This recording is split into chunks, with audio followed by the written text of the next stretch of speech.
Welcome to Solano College Sports Network. I'm Sandy, and I'm here today with Anna Petero, the Professor of Communications here at Solano College. Hi, Anna. How's it going today? Well, thank you. How are you, Sandy? I'm great. Thanks for inviting me. Yeah, of course. So today we want to know more about you, Anna. And so, Anna, tell us a little bit about your background. How far back do you want to go? You know, maybe where the humble beginnings in another country. I'm originally from Fiji. I'm part Fijian and part Tongan. I was born in Fiji in 1963. We lived there for 12 years. My family immigrated here to the United States and landed in Hawaii in 1976. I was 12 years old. That is a good year. It was bicentennial year. So there in 1976, went to Kahuku High School. I'm a Red Raider for life. When my parents graduated from BYU, I was shipped off to Utah, lived there for 6 years, did not like it at all. But thankfully, I found California and have been here since 1987, where I came to. Well, when I landed here, I decided to go to college because I've always wanted to be a teacher. So I started college at Chabot Community College in Hayward, attended there for 2 years, and came here to Solano for 1 year. When I finished up school here at Solano, I transferred to San Francisco State. And the rest is history. And the rest is history. And you're a teacher here today at Solano Community College. Yes. So tell me, how is the difference? Because you did go to Fiji, school in Fiji for about 12 years.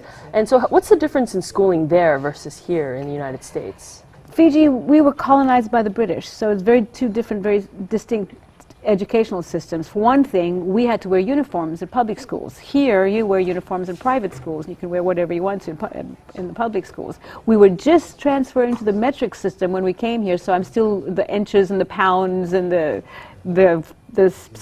spoons and whatnot in terms of So you're teaspoons. an American. I'm an American, yes.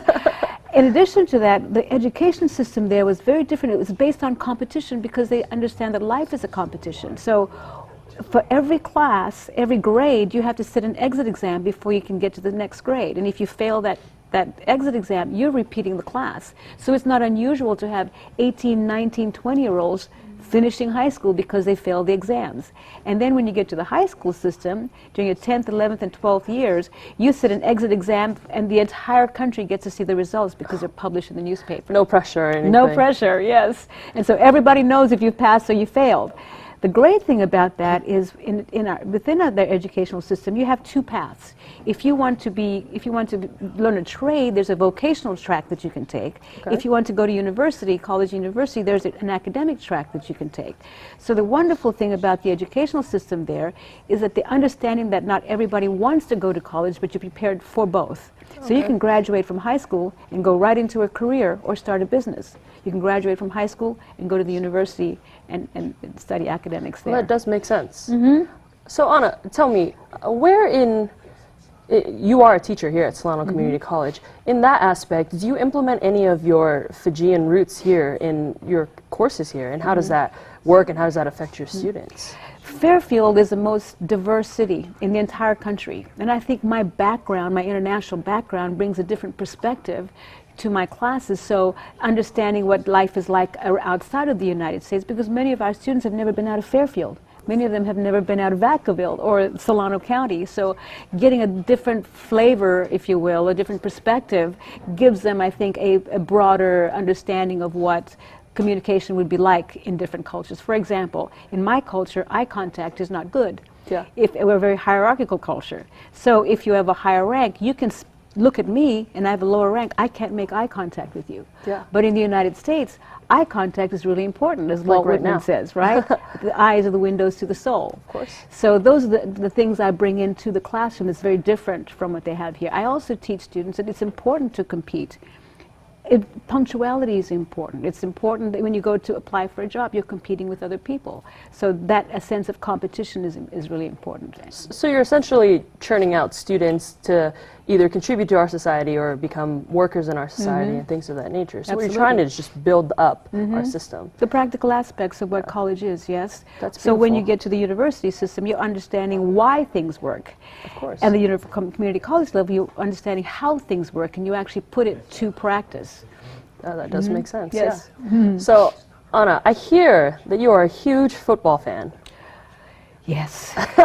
Sadly, this year we're going to be suffering as football fans. And who's we are? The 49er fans. Oh, okay. Yes. And how long have you been a 49ers fan? When I was a child, my family told us that we had to pick a team for life. So I picked the 49ers, and I cannot change the 49ers. So we've had feast and famine. Right now it's dire famine, whereas in the 1980s and early 90s there was a lot of feast, right? Yeah. We had Joe Montana and Steve Young, all those wonderful coaches. Now, ever since we got rid of Steve Mariucci, Dennis Erickson started ruining the team. That's been our downfall until we got Jim Harbaugh. Can you tell I'm bitter? Yeah, just a little. I mean, no, not at all. He took us to the championship, twice, the NFC championship and the Super Bowl. And that's not going to happen anymore. And hopefully Chip Kelly will do something, because I'm a huge fan of Colin Kaepernick as a quarterback, as a human being, and what he's doing right now.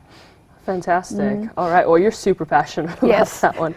Okay, so tell me, you've essentially achieved the American dream, and you've achieved all that it entails, its successes, and you're better off, needless to say, than a lot of people. Are there plans in your future maybe to pay it forward, to give back to a community more than you've been doing so far? Barack Obama was the first president that I got to vote for. I became a citizen in 2005. And when he gave his speech at the Democratic Convention in 2004, he said, "Only in America is my story possible." Only in America is my story possible, right? Yeah. Because we come from working class people, and you can make it anywhere in the United States. And that's the beauty of living in this country, is that anything is possible. You have the guarantee of life, liberty, and the pursuit of happiness, right? This year, when he gave his commencement speech at Columbia University, Howard University rather, he said, it's one thing to be passionate about your democracy. What are you going to do about that passion? So I decided this year to run for the Fairfield-Sassoon Unified School District Governing Board in my area, because I want to make a difference. I have so much passion about education because I think it's fundamental to our society, to the success of our society, that I decided I want to contribute to that by running for the board. Because I think our students deserve the best education, our teachers deserve the best resources in order to accomplish their jobs, which is what they wanted to do in the first place, and that's to make a difference, and to build our communities because of education. The success of every community is dependent on the success of our education. And that's why I'm running, and that's how I'm going to pay it forward, because I want to leave this place a better place than I found it. I'm a grandmother now. I want my children to leave, and my grandchildren to have a much better place than the place that I lived in. Fantastic. Congratulations, Anna. Thank you very much. Anna. And I'm thinking that we're going to hear a lot more about you in the future, and we're going to hear a lot more of Anna Petero in the future as well. So thank you again for being here today, and we at Solano College Sports Network are very thankful, or very glad to have you here today. Thank you. Sandy is a former student of mine. I really appreciate her. She's done so well and has become such an amazing young woman. I'm so happy to see all the accomplishments that you've had. So thank you, Anna. Thank you very much for inviting me. Thank you. I'm going to dance.